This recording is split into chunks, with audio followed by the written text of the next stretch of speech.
Good morning, students. Today we will discuss a very important topic of chemistry, that is Unit 6th, Chapter 6 of Physical Chemistry, that is General Principles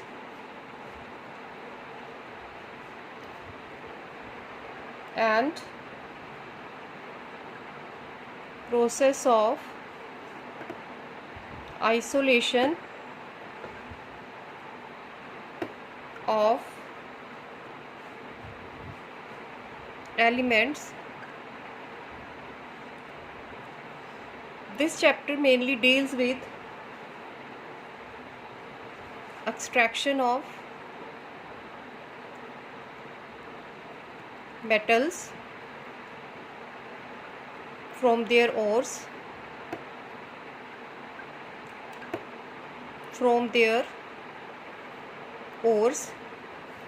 in a beneficial way. You have already learned different types of ores, different types of metals, the ways of concentration of the ore,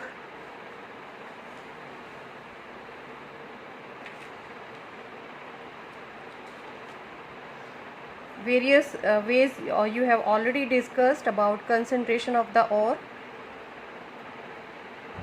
Then the concentrated ore is treated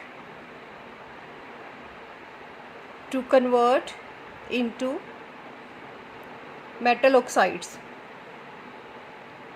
and after conversion of ore into metal oxide, this oxide ore is reduced to metal.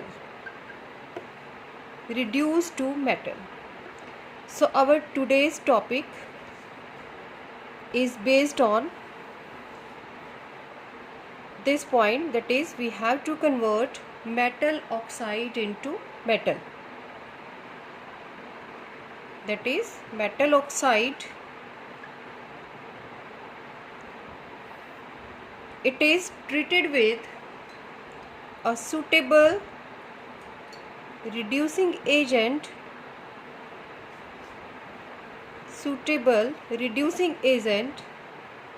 to get the metal, and the process is known as reduction.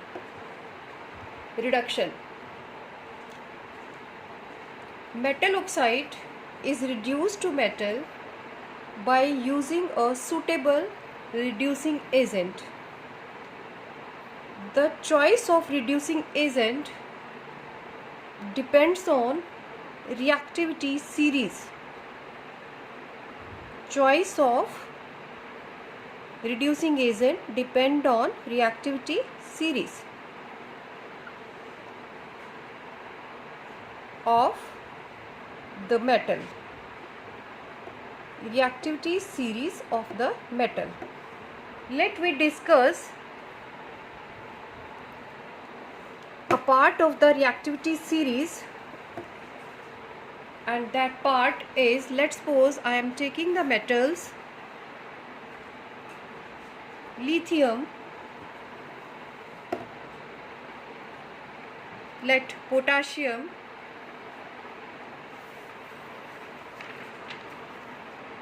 sodium metal, magnesium, aluminium,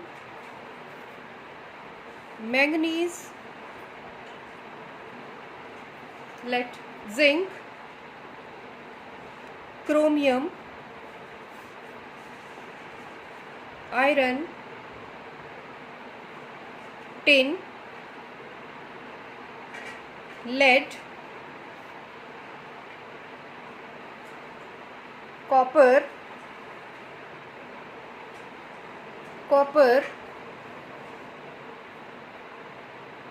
mercury, Hg, mercury, silver,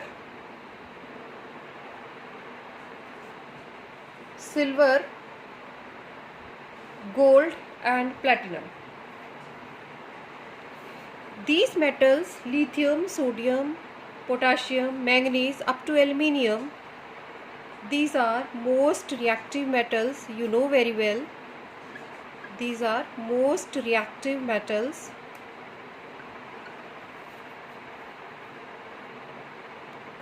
Metals from manganese to lead, they are moderately active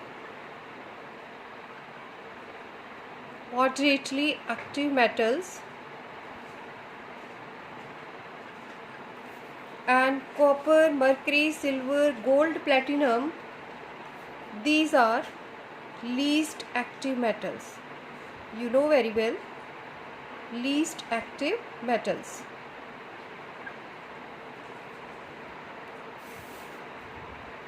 You know, hydrogen also find its place somewhat here.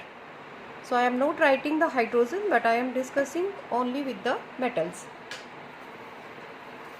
So you have to first see that these metals are most reactive and these are moderately and these are least reactive metal. The most reactive metals are very difficult to reduce.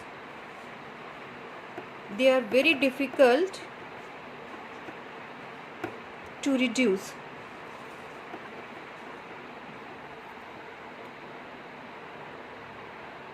Whereas the least active metals, they can be easily reduced. They can be easily reduced. The general methods which are used to reduce these metals, so just for the sake of simplicity, I am telling you that mercury, silver, and gold, they are generally reduced by a method known as hydrometallurgical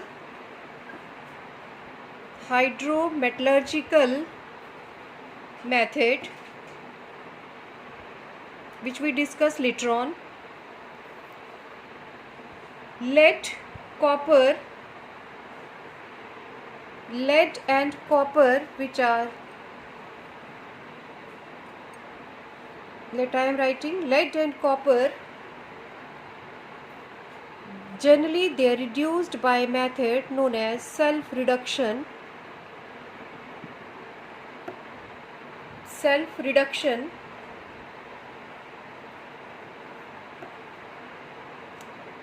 From here, zinc, iron, tin, they can be reduced by carbon or carbon monoxide.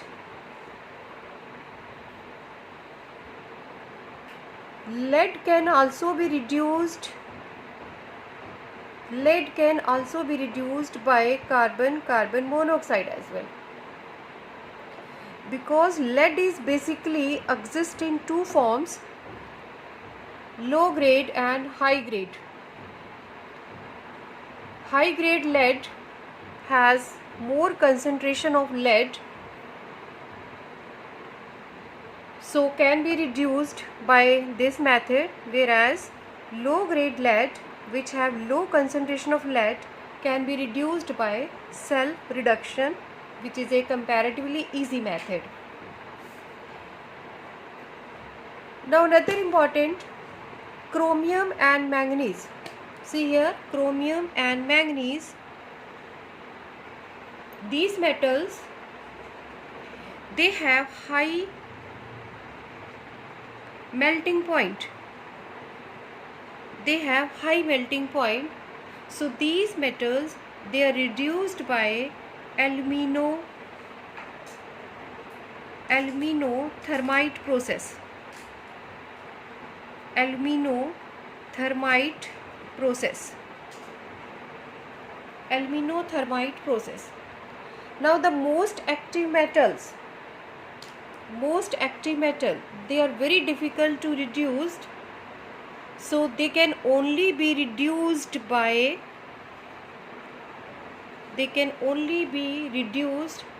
electrolytic reduction.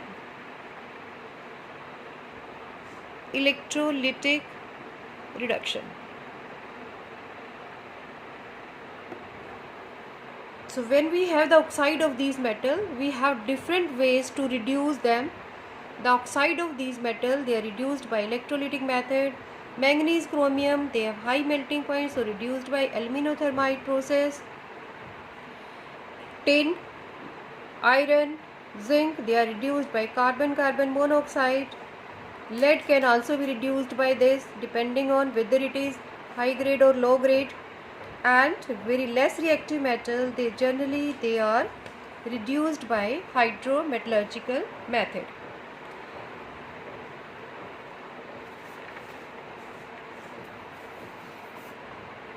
So when carbon is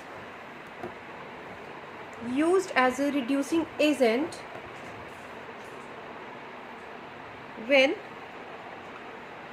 carbon is used as a reducing agent,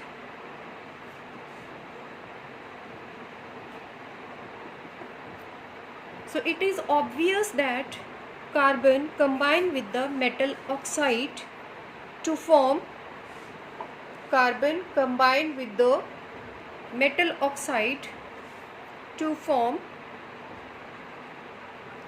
either carbon monoxide or carbon dioxide. From these two reactions, it is quite clear.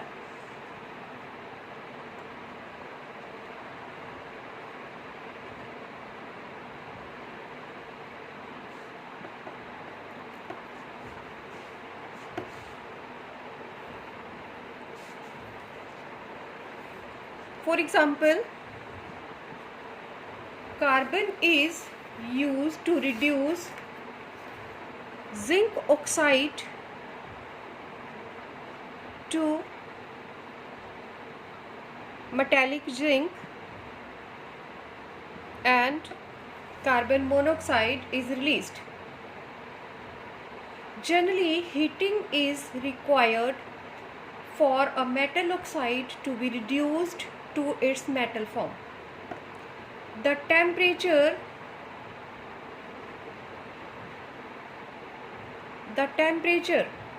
at which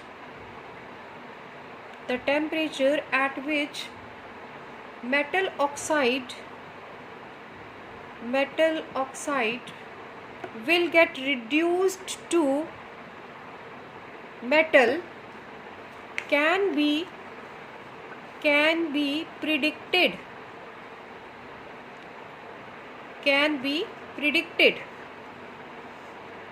based on the different studies.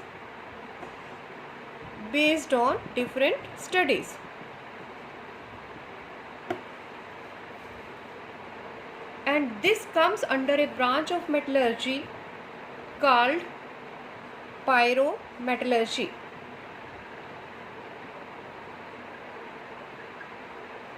This is a branch of chemistry relating to metallurgical operations, pyrometallurgy. On the other hand, there are two important principles, that is thermodynamic principle and electrochemical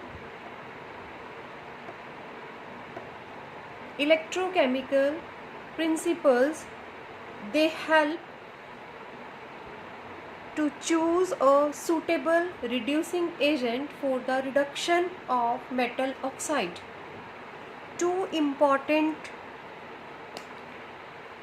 methods One is thermodynamic method and other is electrochemical method, which help in the selection of suitable reducing agent for the reduction of metal oxide. We have to discuss these 2 points one by one. Thermodynamic principles and electrochemical principle. You know, thermodynamics help us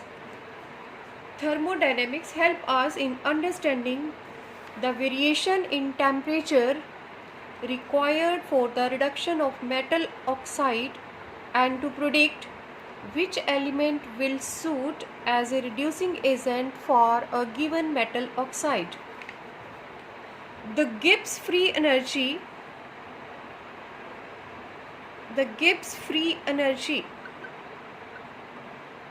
is the most important thermodynamic term here. We already know that for a spontaneous process, the change in Gibbs free energy, that is delta G, it must be negative. For which processes? For spontaneous processes, for feasible processes. Delta G for any process at a given temperature is given by the expression delta G is equal to delta H minus T delta S, where you know very well delta H is enthalpy change, delta H is enthalpy change and delta S is the entropy change, and T here is absolute temperature in kelvins. You know very well this equation, delta G is equal to delta H minus T delta S. The change in Gibbs energy by 1 kg mole of oxygen is used to form oxide of metal can be plotted against temperature.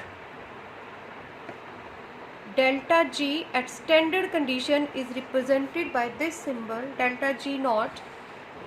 If we make a plot between delta G versus absolute temperature, we get a plot means we get graphical lines.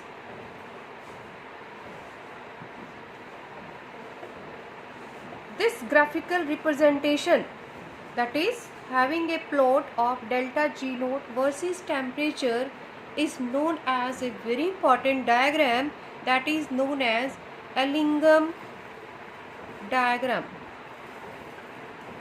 Ellingham diagram, very important. Ellingham diagram. This diagram not only help us to determine the relative ease of reducing agent for a metal oxide to metal, but also to predict the feasibility of the thermal reduction of an ore.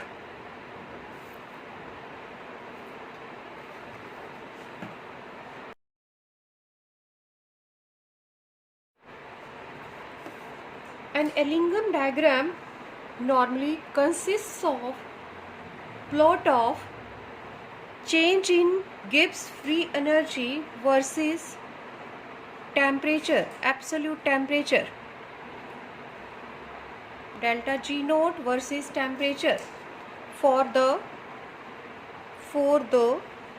formation of oxides,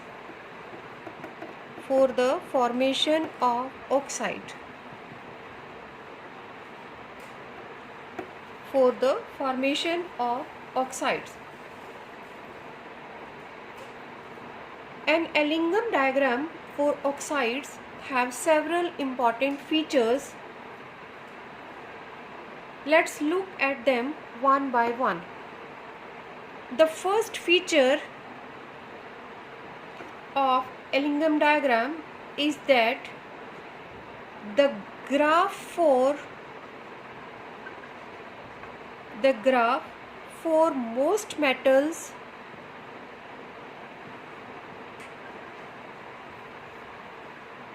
to metal oxide reaction shows a positive slope. This is a very important point. Positive slope.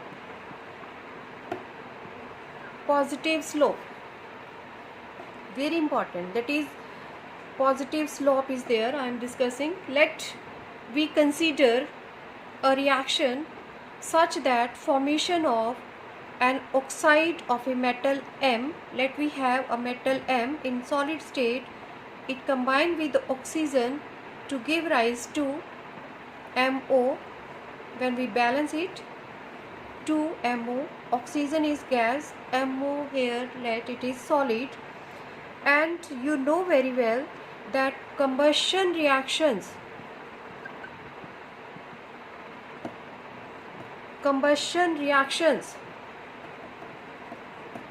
they are always exothermic. Exceptions are very less, but they are 99.9% combustion reactions, they are exothermic. That is, for this reaction, delta H is negative. Delta H is negative. In this reaction, the entropy or randomness decreases from left to right. Randomness decreases. This is because here gas molecule are there, but on the product side we have only solids. So entropy change is negative in this case. That is, for this reaction, entropy change is negative. Entropy change means randomness. In this case, here metal is solid to solid. Otherwise, oxygen is also converting to solid by combining with metal. So, gaseous molecule are decreasing, randomness decreases, that is, entropy change becomes negative. Thus, if temperature is raised,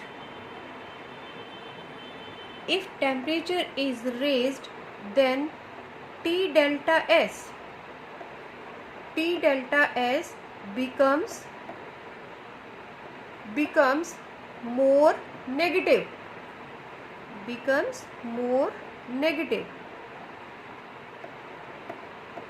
becomes more negative.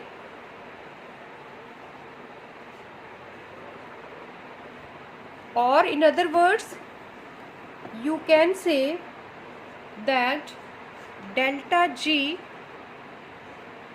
which is written as delta H minus T delta S, and if in the process delta H is negative, this is the negative sign already in the equation, and T delta S is also negative.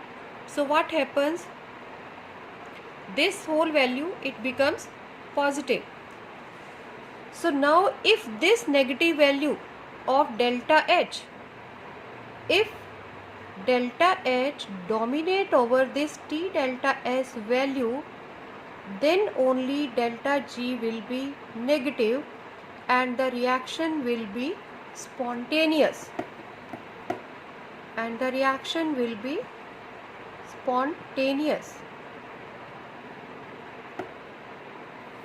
Otherwise not.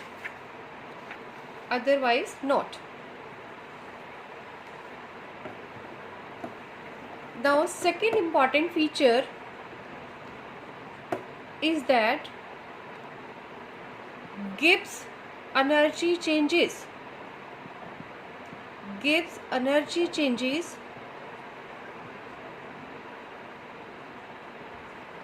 Gibbs energy changes follows a straight line.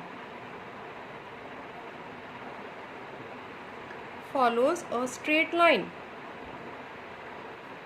Unless, very important point, concentrate on this, unless the material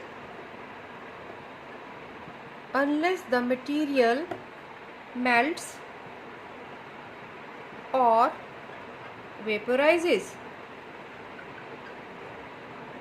that is, there is phase transition.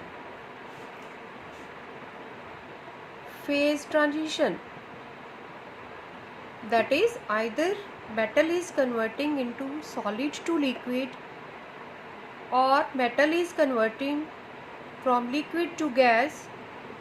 Phase transition is there. So see here Ellingham diagram. In Ellingham diagram we have observed certain graphical lines where first the graphical line will be showing a slope like this. Let's suppose this is one line which I am showing for magnesium oxide. At a particular temperature,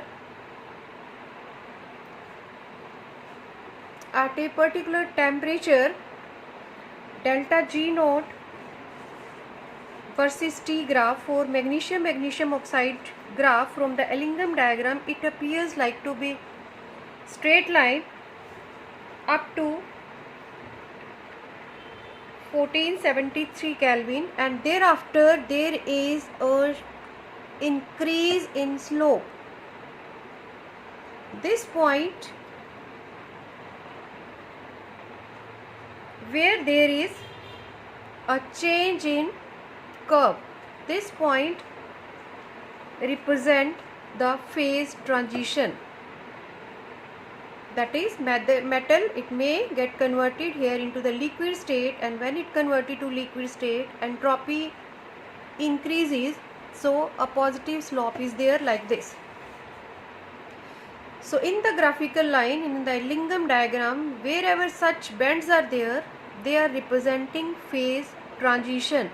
This is the second important feature.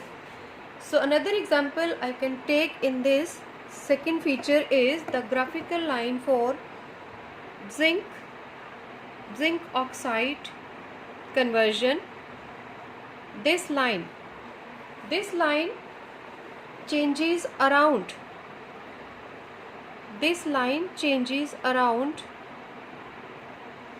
800 degrees Celsius. 800 degrees Celsius, and this again represent there is phase transition. This is the second feature, that is, we have to represent the graphical lines as straight line, but whenever there are bends, they represent change in state. Phase transition is there. Now the third important feature of the graphical line is when the temperature is raised. When the temperature is raised, a point will reach. A point will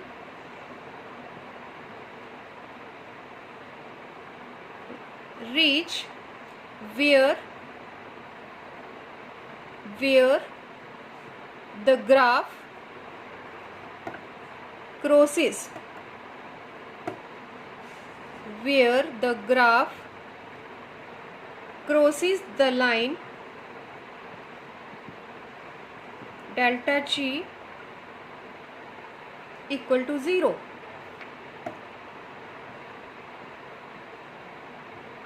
Below this temperature,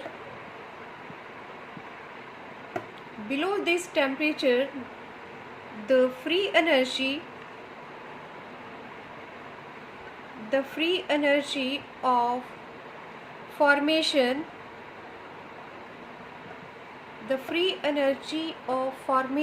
of metal oxide is negative. free energy for the formation of metal oxide is negative. Negative means that is the oxide is stable. That is, metal can easily get converted to its oxide. Above this temperature,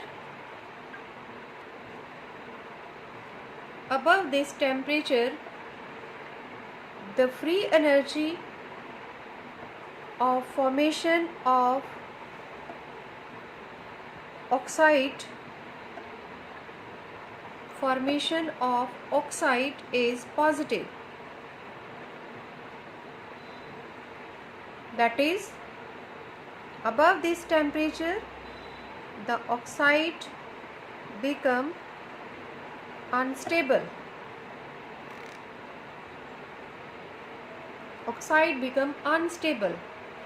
And decompose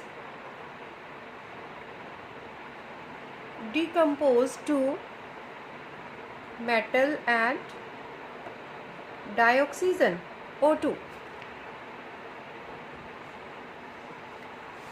So you can see from the Ellingham diagram that is, generally we have drawn a graphical line of this type. On this side generally we take delta G naught, whereas on this side we take temperature, and here is a line where we take delta G 0, and below this delta G have negative values. The graphical lines which lies close to the bottom of this graph, the graphical line which lie close to the bottom, those metal can be easily reduced, whereas those lies near the top, they cannot be easily reduced.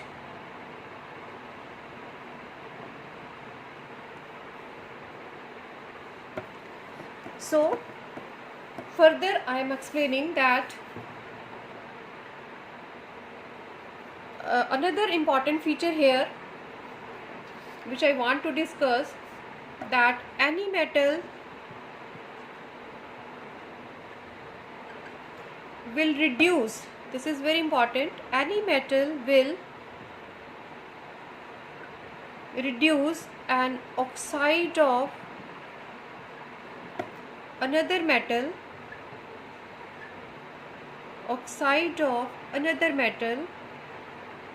that lies, very important point, that lies above it in the Ellingham diagram. This is a very, very important point. In the graph I have a graphical line of this type. Let's suppose delta Z0 versus temperature. I am drawing a graph and I have two graphical line, one of this and other is this. Let's suppose this is for the reaction aluminium. When it combined with oxygen, it gave rise to Al2O3, and here magnesium combined with oxygen to give rise to MgO. And if we balance the equation, aluminium 4/3, oxygen here it is 2/3 moles, magnesium on balancing we get 2 Mg, they react with oxygen to give rise to MgO.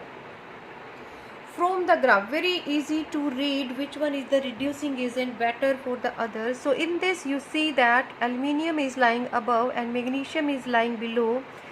The lower line metal that can easily reduce the upper one. Any metal will reduce an oxide of the other metal that lies above it. So you can say that aluminium and magnesium, when we compare these two, magnesium lines lie below, so it means magnesium can easily reduce the aluminium. Aluminium is alumina, Al2O3, aluminium oxide, because this line lies above. So lower line that will easily reduce the metal oxide of the upper line. This is a very important feature of this line. So if we further go into the graphical line, you can easily see from the graph that aluminium can reduce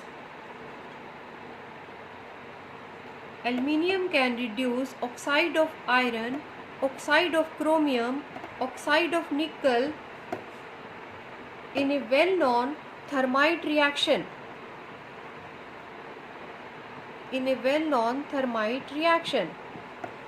Because if we compare the line of these oxides with aluminium, it is found that aluminium lies below as compared to these. So these lines lie above, so aluminium can easily reduce these oxides. But aluminium cannot reduce magnesium oxide, as is visible from this equation. That is, magnesium lies below aluminium. Magnesium can reduce this, but aluminium cannot reduce magnesium because line of aluminium lies above. But this is up to a certain condition, and condition is temperature condition, and that temperature is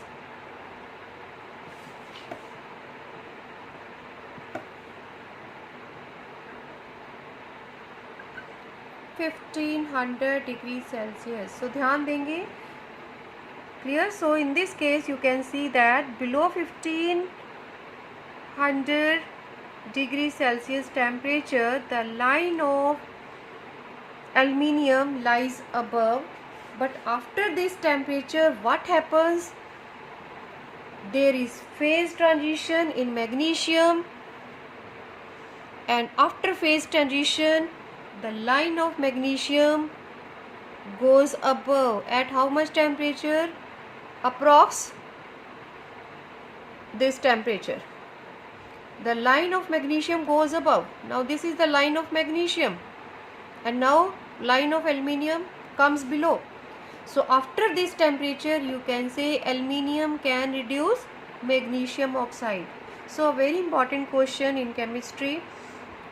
Generally it is asked in CBSE exams also, that aluminium can act as reducing agent for magnesium oxide at a particular temperature, and particular temperature above this temperature. But aluminium cannot act as reducing agent for magnesium oxide if it is below this temperature. So these are the important point, that at a particular temperature a metal is a reducing agent for the particular oxide, but above that temperature it may not be a reducing agent for that. So go through the Ellingham diagram and see such lines. You have to observe very clearly that the metals lying below, they can act as good reducing agent for the oxide which have line above that metal. This is very important point. So whenever you want to read the graphical line of Ellingham diagram, simply you have to see which line lies below and which line lie above. A very rough diagram I am drawing here. This is for magnesium where phase transition is there. This is for aluminium, graphical line is there. Zinc oxide, a graphical line will be of this type. Clear? So here you can say this is for zinc, changes to zinc oxide, and this line is for, let's suppose, aluminium changes to aluminium oxide, and this line is for magnesium changes to MgO. So very simple. I have told you that earlier that aluminium line, it lies below this temperature, so magnesium is a good reducing agent. After this temperature, magnesium lines go above and aluminium comes below, so you can say aluminium will act as a reducing agent. What about this zinc? For zinc, aluminium and magnesium both lies below, so these both can act as reducing agent for zinc. But much better reducing agent we have to see, and that much better reducing agent, they may be upper metals or upper elements whose graphical line they lies below the zinc oxide. So we have to consider, we have to discuss these also. So these are the few important feature of Ellingham diagram, that there is a graphical line having straight line, they have positive slopes like this, and the slope, remember, slope is nothing, slope is giving us the value of delta S, remember it, delta S, entropy change is given by the slope, and you know the slope tan theta. Okay, these are the basic points. Now I am telling you that Ellingham diagram, no doubt it has some important you can say applications, but Ellingham diagram also suffers from some limitations,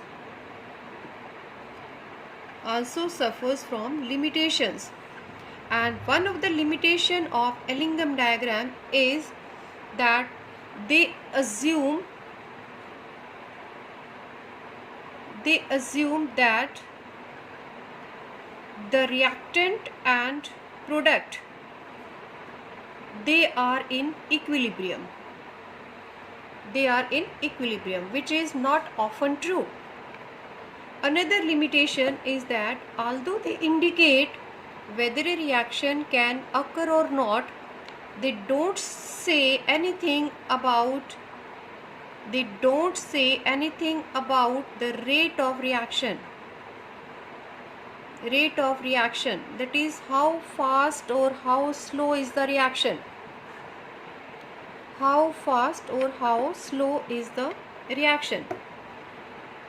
We know that the change in Gibbs free energy of a reaction, delta G,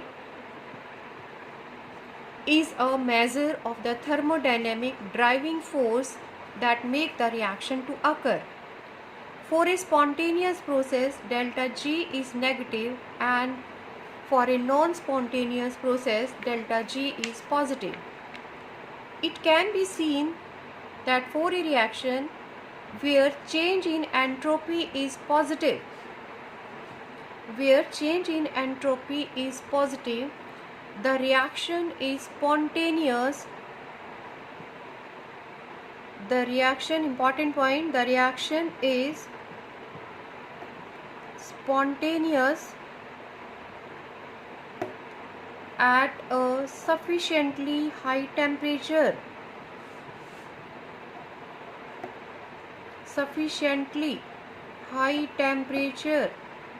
This is very important point. If delta S is positive, the reaction will be spontaneous at high temperature, so that the magnitude T delta S becomes greater than delta H.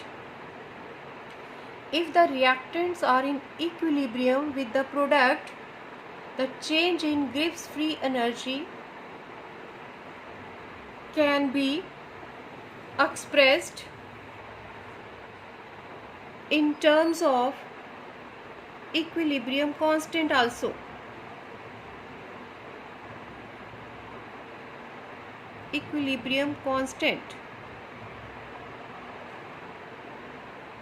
When the reaction is in equilibrium, the change in Gibbs free energy can be expressed in terms of equilibrium constant K. By the expression, you know very well, delta G, it can be given as RT natural log K.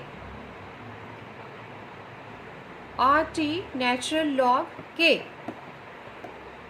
Delta G can only be negative if K is positive.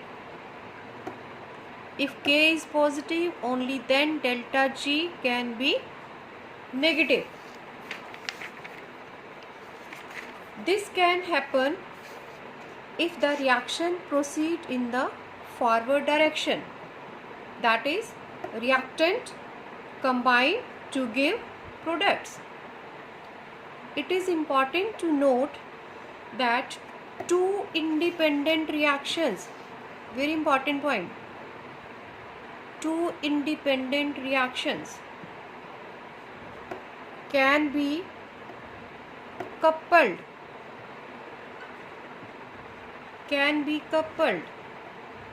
and are feasible,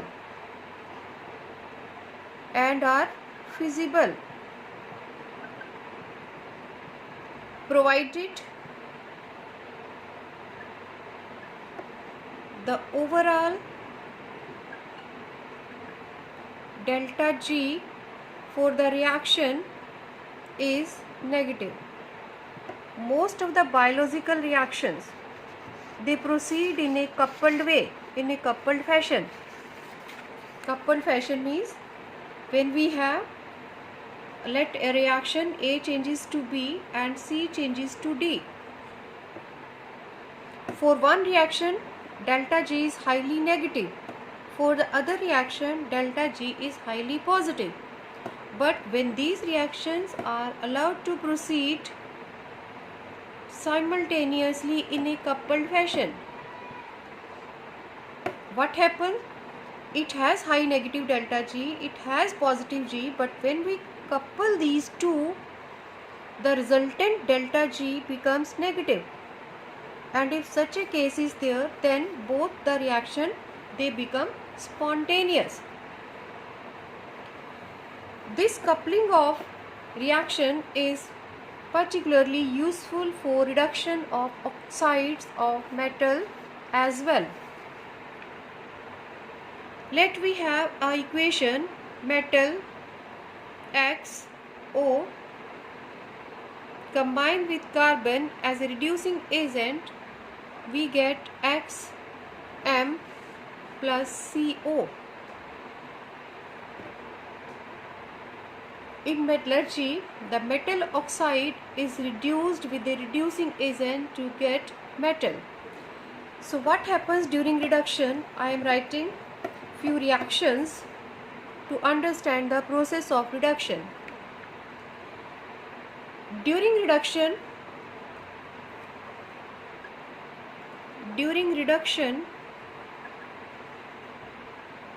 the metal oxide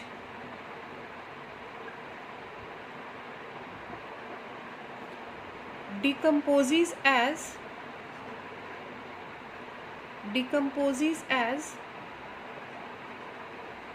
let again metal oxide, it decomposes as X metal plus half oxygen. Let's suppose this is our first equation. The liberated oxygen is taken up by the reducing agent. If carbon and carbon monoxide are used as reducing agent, then the reactions can be represented as, let we have carbon as a reducing agent, then the reaction will be carbon react with half oxygen to give rise to carbon monoxide. And let's suppose this is our second reaction. Or this carbon monoxide is taken as a reducing agent, then it combined with this oxygen to give rise to carbon dioxide. Let's suppose this is our third reaction. Or carbon, it combined with half oxygen to give half CO2. Let's suppose this is our fourth reaction. As we can see, The second reaction, it represents incomplete oxidation of carbon because carbon monoxide is formed. Incomplete oxidation. While the fourth reaction, it represents complete oxidation of carbon. This is incomplete oxidation, and this reaction represent complete oxidation. Second reaction represent incomplete oxidation, whereas fourth reaction represent complete oxidation of carbon. The reduction of metal oxide can thus be represented as metal oxide. This is metal oxide. It reacts with carbon to give carbon monoxide, and let's suppose this is our fifth equation. These are the different ways in which reduction can take place. Or metal oxide can react with carbon monoxide to give rise to metal and carbon dioxide. Let's suppose this is our sixth reaction. Or metal oxide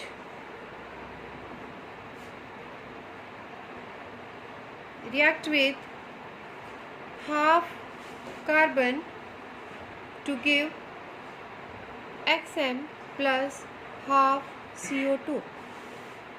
Let's suppose this is our seventh reaction. As we can see, the overall reaction 5, this 5 overall reaction 5 is the sum of reaction 1 and 2, whereas the reaction 6 is the sum of reaction 1 and 3, whereas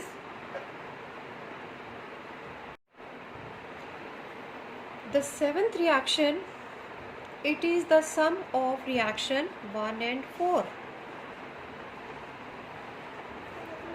1 and 4.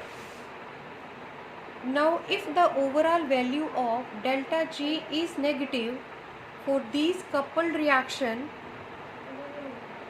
1, 4 and 7, then the reaction will be feasible.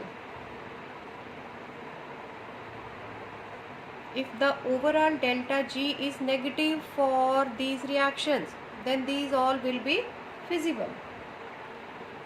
As discussed, sufficiently high temperature favors negative delta G. The position of the line in the Ellingham diagram for a given reaction shows the stability of the oxide as a function of temperature. I have told you earlier that metal oxide closer to the top of the diagram, metal oxide which are closer to the top of the diagram, they are unstable and are easily reduced. As we move down toward the bottom of the diagram, the metal become progressively more reactive and the oxide become difficult to reduce. A given metal can reduce the oxide of all other metals whose lines lie above in the Ellingham diagram. At the point of intersection, you know very well, at the pointer, very important point here, that is at the point of intersection. Let's suppose this is one line for magnesium. Magnesium, there is phase transition is also there. Let's suppose the graph like this, and other line for aluminium. Let's suppose this is for aluminium, this is for magnesium. This is phase transition, and this point of intersection, very important point of intersection. This point of intersection represent equilibrium, and at this point delta G is 0 for that coupled reactions. At this point, at the point of intersection, this is a very important 1 mark question for MCQ. You can say that at the point of intersection, what is the value of delta G? So it is delta G is 0 and the state is equilibrium state.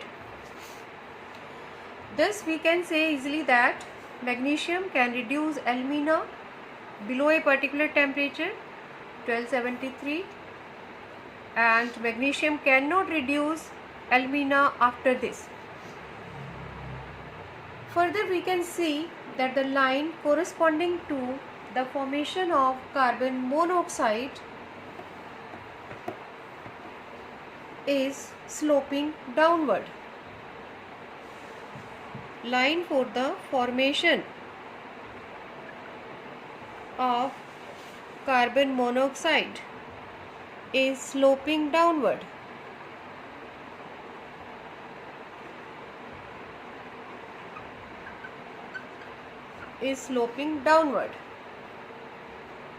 You have to see the Ellingham diagram. From the Ellingham diagram, it becomes quite visible to you that the formation of CO is sloping downward. It cut across the lines for many other metals. This makes carbon extremely useful, extremely useful reducing agent, because as soon as the carbon oxidation lines goes below a metal oxide, carbon can reduce the metal oxide of metal. For example, at lower temperature, important point, at lower temperature carbon monoxide is a better reducing agent for reducing iron oxide.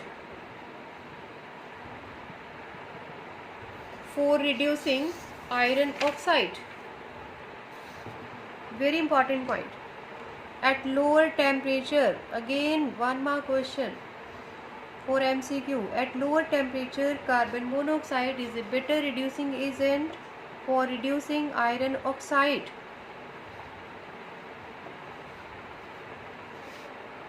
So now we discuss the oxide or of iron, how it is reduced with carbon or carbon monoxide. So see, you know very well the oxide ore of iron after concentration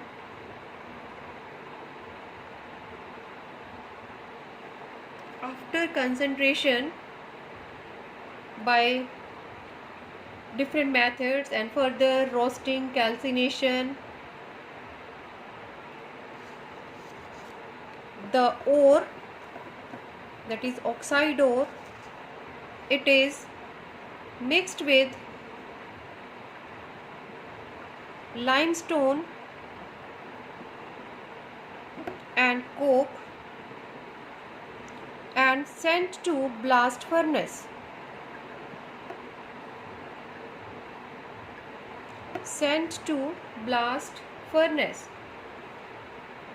For what purpose? For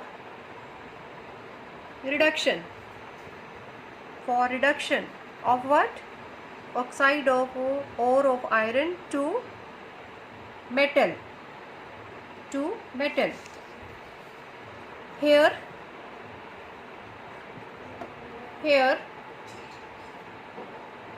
coke that is carbon, it reduces ferrous oxide to iron. The reaction which occur, FeO, which is solid, combine with carbon solid to give iron as metal and carbon monoxide.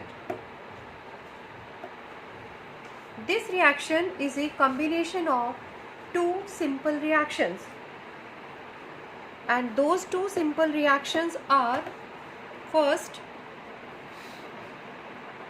iron oxide, it loses half oxygen,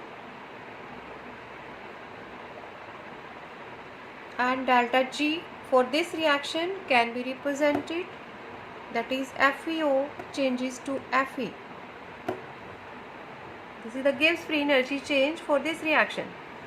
And second, carbon solid, it gain the oxygen released by FeO to give carbon monoxide.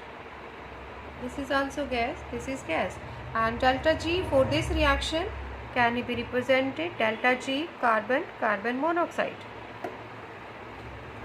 When the two reaction occurs, the net Gibbs energy change becomes delta G reaction. It can be written as delta G carbon, carbon monoxide plus delta G FeO Fe.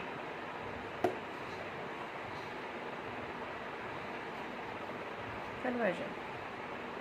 Delta G reaction. This reaction becomes spontaneous if delta G reaction is negative.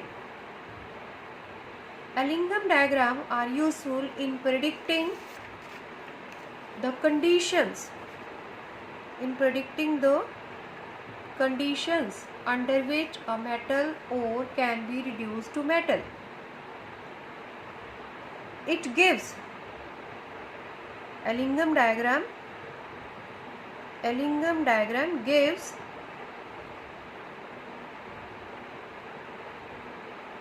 the information to predict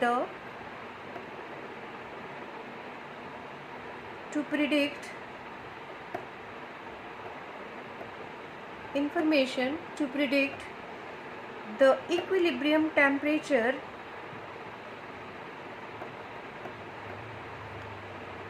between the metal oxide and metal.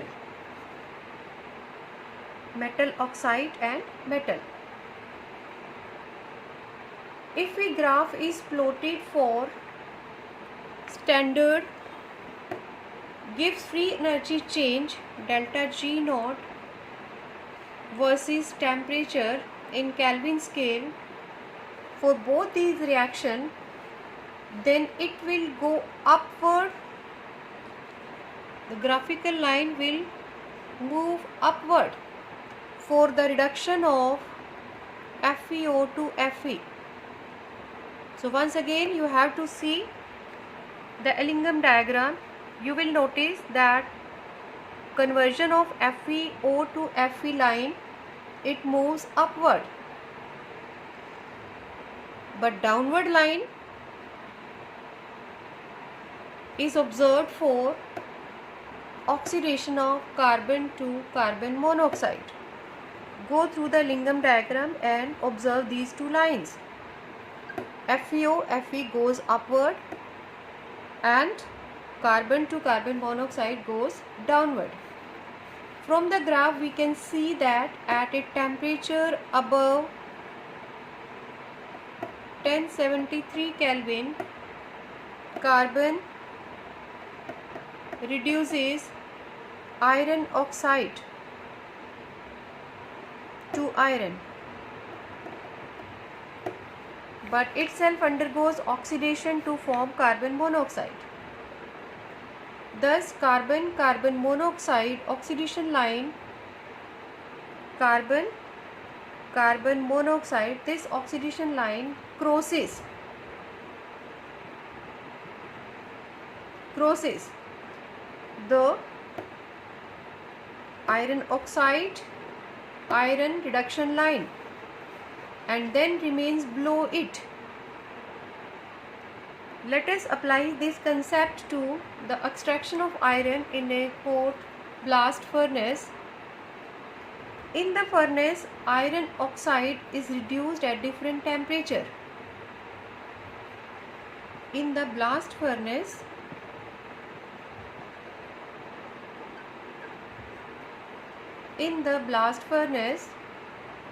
the iron oxide is reduced at different temperature.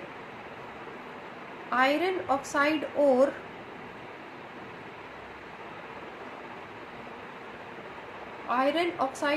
is introduced in the furnace from the top.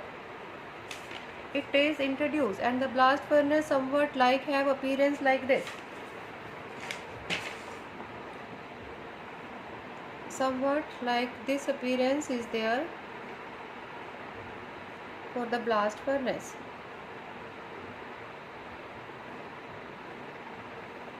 Somewhat like this.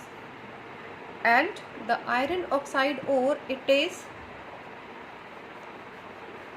placed from the top.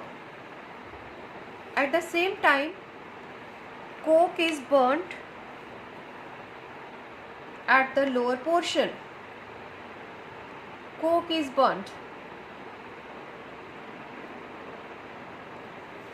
Blowing hot air to produce a temperature of the range, you can say roughly this much temperature. Blast of hot air blast from the bottom.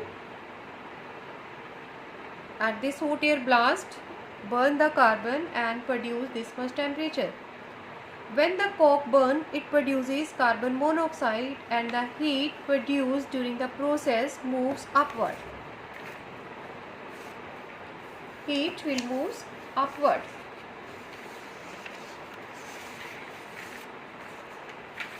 The temperature at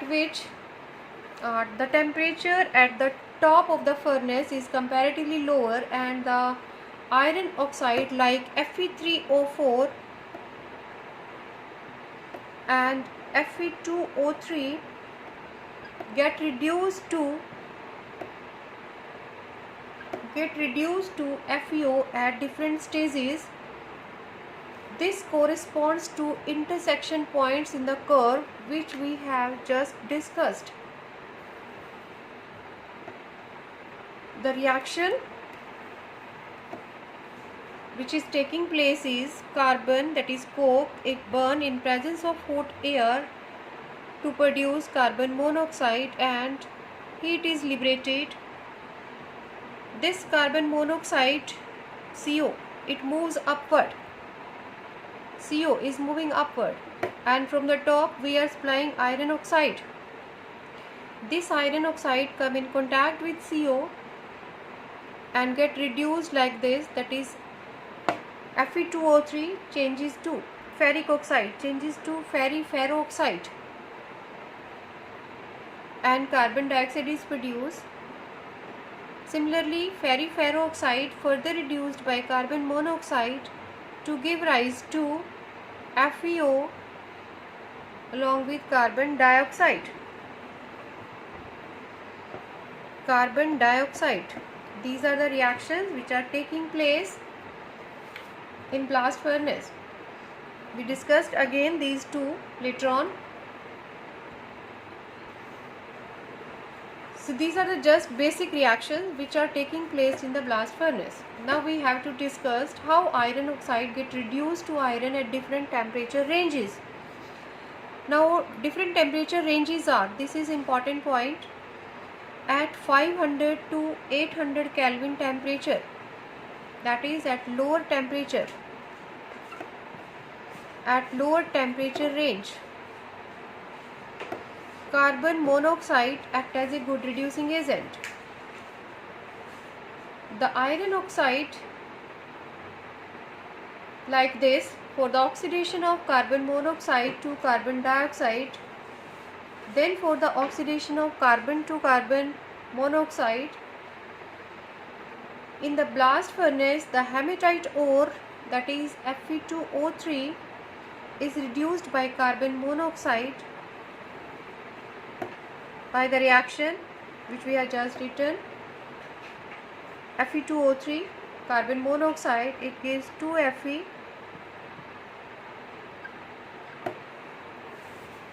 Although carbon is next to it, but carbon monoxide is a good reducing agent at lower temperature, as is visible from the Ellingham diagram. You have to go to the Ellingham diagram, and from the Ellingham diagram you notice that carbon monoxide carbon dioxide line, it lies below that of the iron. Just for the sake of simplicity, I am just recalling these lines, that carbon monoxide to carbon dioxide line, it lies below, and let's suppose this is the line of iron.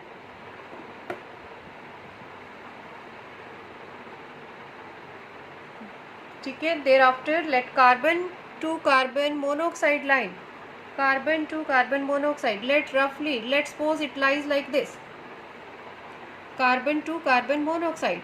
So you can say that carbon to carbon monoxide line, it lies above the iron below this temperature. Below this temperature T, carbon monoxide is this line, carbon to carbon monoxide, it lies above, so carbon cannot be a good reducing agent, but carbon monoxide, it lies below, so carbon monoxide will be a good reducing agent. But after this point of intersection, that is after this temperature, the carbon monoxide lines moves above, so it will not act as a good reducing agent after this temperature, whereas carbon line, it moves below this temperature at this temperature, so above this temperature carbon will act as a good reducing agent. So at lower temperature carbon monoxide will be the good reducing agent, but at higher temperature carbon will be the good reducing agent. So what happens at higher temperature? At temperature 900 to 1500 Kelvin, carbon acts as reducing agent, but first carbon, it combined with CO2 to form carbon monoxide, and this carbon monoxide then reduces FeO. Carbon monoxide then reduces FeO to Fe plus CO2. So this is the reaction at high temperature, and these are the reaction at low temperature. Similarly,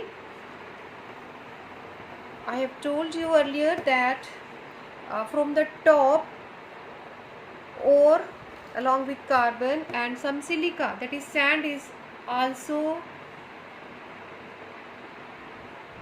put in the blast furnace, and this silica, that is SiO2, which is not SiO2, it is not placed, but lime is placed at the top. So I am correcting here, the silica is generally present as an impurity, so it is to be removed by what? Lime. Actually we have placed lime instead of silica from the top of the furnace. From the top of furnace we have placed ore as well as lime instead of silica, correct it. So silica here is present as an impurity, and it is removed by limestone. Limestone is calcium carbonate.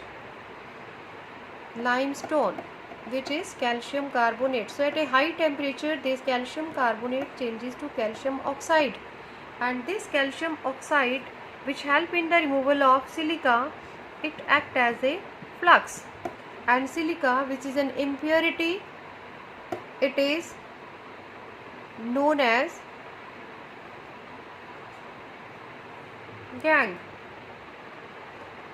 and silica, it is an acidic impurity, whereas Calcium oxide, that is flux, is a basic component. This silica, that is impurity, it combined with basic flux to form calcium silicate, which is a slag,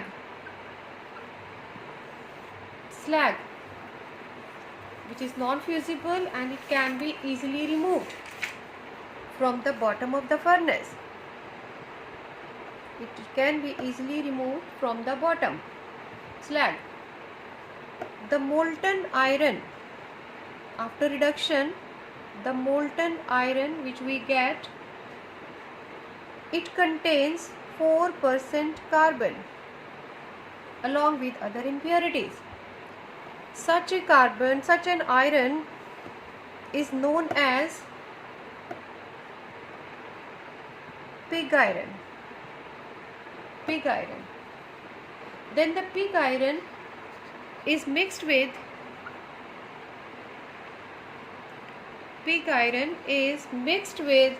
scrap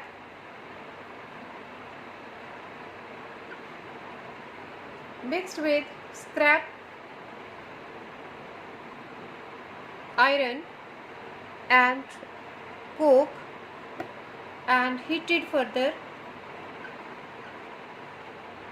to form another form of iron, that is cast iron. And this cast iron has 3% carbon. This cast iron, it is hard but it is brittle.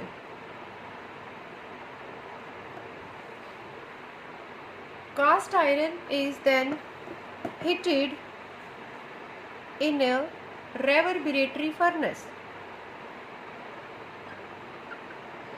It is heated further in a reverberatory furnace.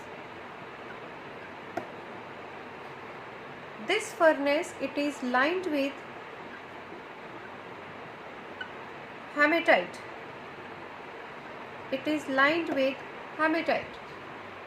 Which oxidizes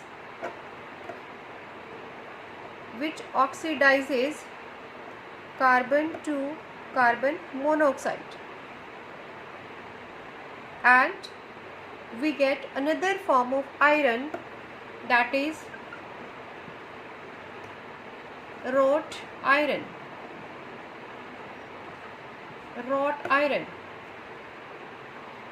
which is a malleable iron.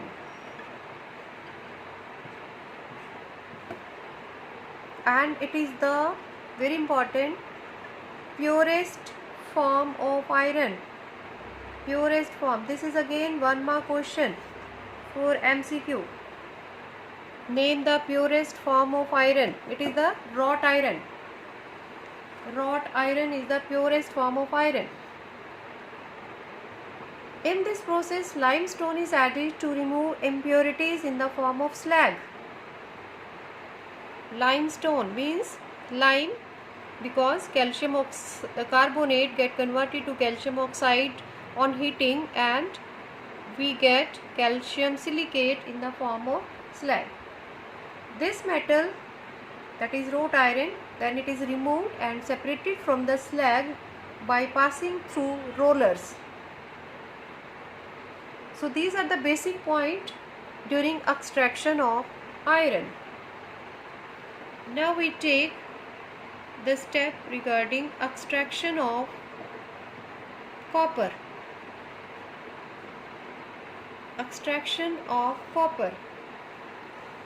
Copper occurs in combined state as sulfide,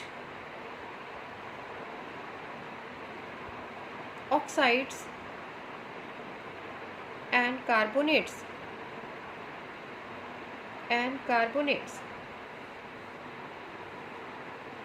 Copper pyrite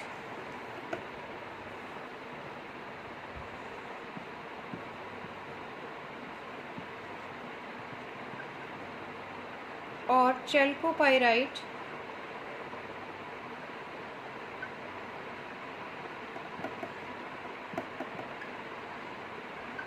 have formula CuFeS2.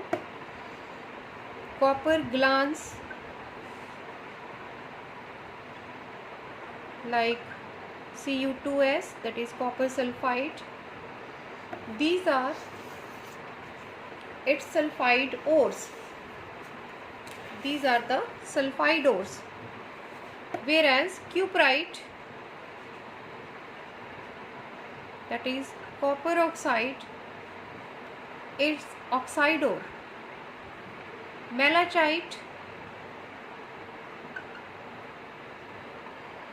is also known as basic copper carbonate. Basic copper carbonate. And azurite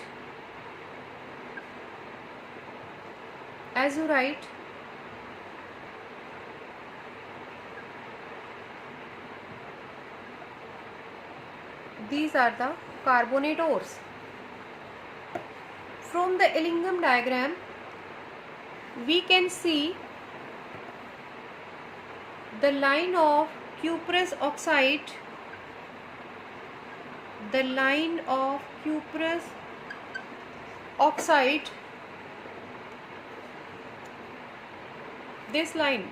cuprous oxide is almost at the top of the graph. So you have to go through the graph and observe its graphical line. Its graphical line lies near the top, while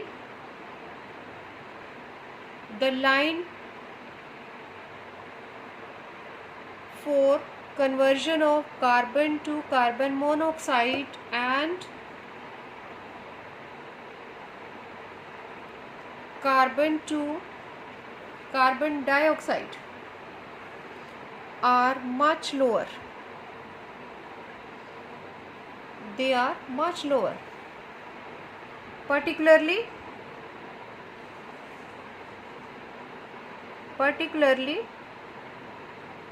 after temperature range 500 to 600 Kelvin. So therefore it is quite easy to reduce.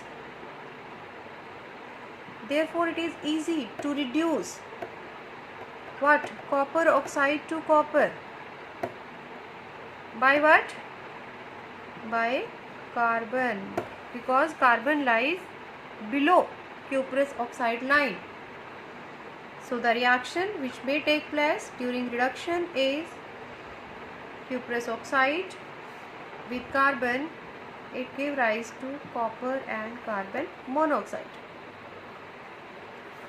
However, most of ore of the copper are sulfide ores, and some of them may contain iron. Very important point. Most of the ore are sulfide ore and some of them may contain iron.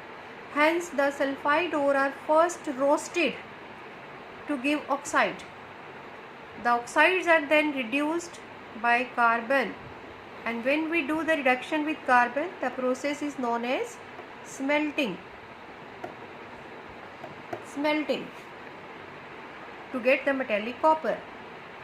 So if we have the sulfide ore, firstly it is roasted, heating in presence of oxygen, you know very well, to give copper oxide plus SO2.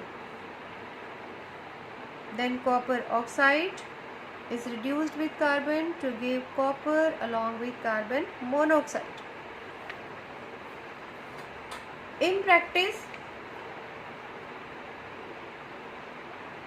the concentrated sulfide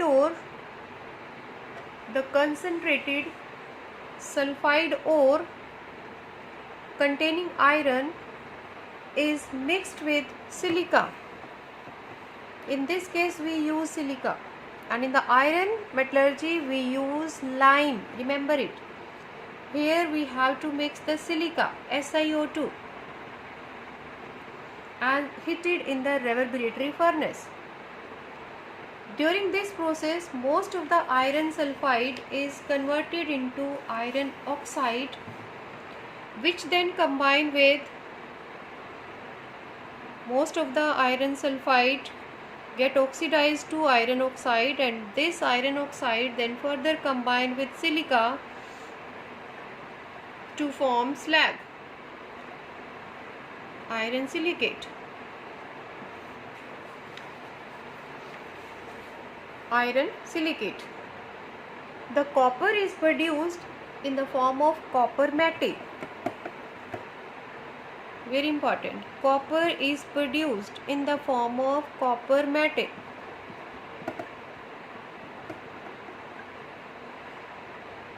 Which contain copper sulfide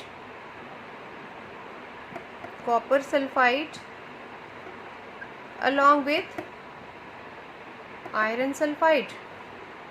This is again one mark question. What is the composition of copper matte? Copper matte.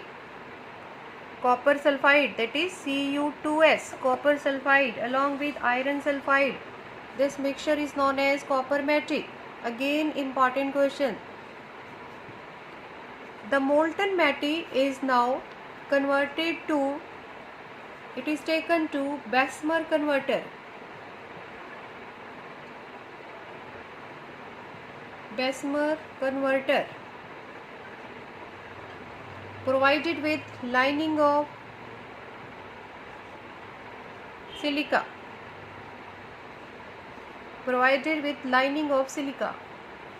A blast of sand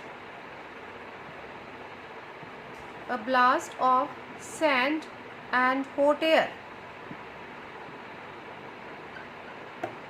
A blast of sand and hot air is blown into it. During this process, the remaining iron is removed in the form of slag, while copper sulfide is reduced to metallic copper. The metallic copper melt.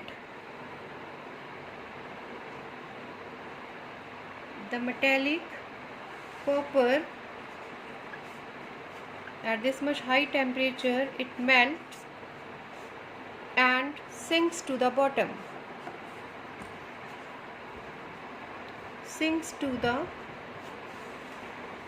Of the converter. This molten copper is poured into molds and allowed to cool.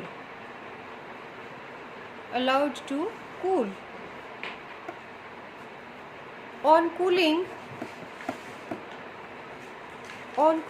SO2 gas escapes out.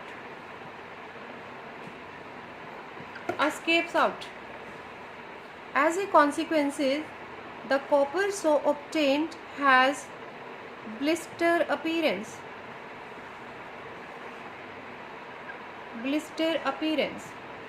Hence, the product is known as blister copper.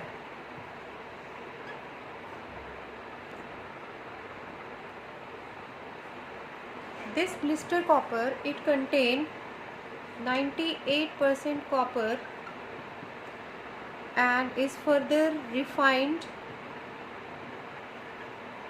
electrolytically.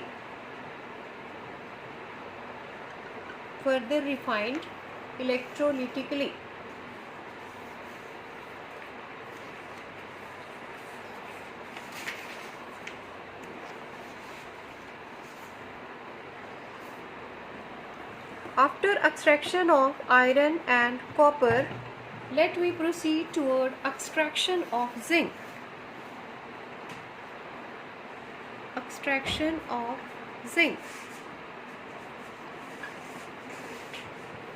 It occurs, that is,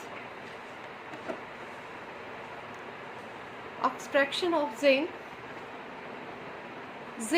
It occurs widely as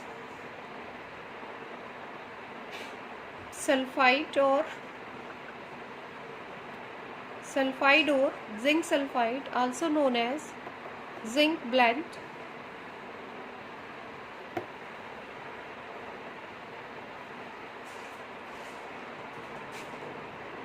As zincite which is oxide ore,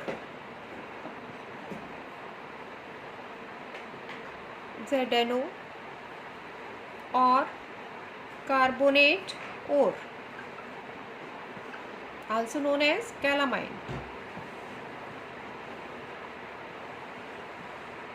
So these are the different ores of zinc.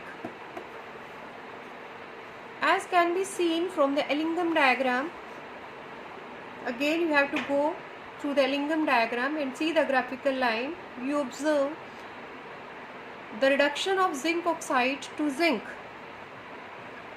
Reduction of zinc oxide to zinc occurs at high temperature than that required for reduction of copper oxide to copper. This will be at high temperature.